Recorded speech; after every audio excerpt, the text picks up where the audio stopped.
Hello everyone, Assalamu alaikum. How are you all? I hope you are well. Welcome back to my channel in this new video. Today's video, how to add bullet point in Google Sheet document. So let's started.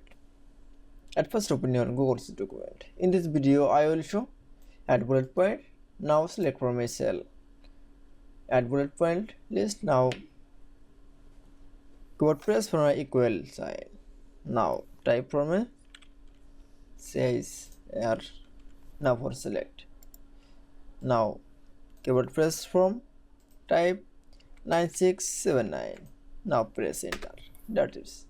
Now click for a first cell. Now scroll your mouse. That is. Now select from a text. Now click for a center line. That is. Then issue.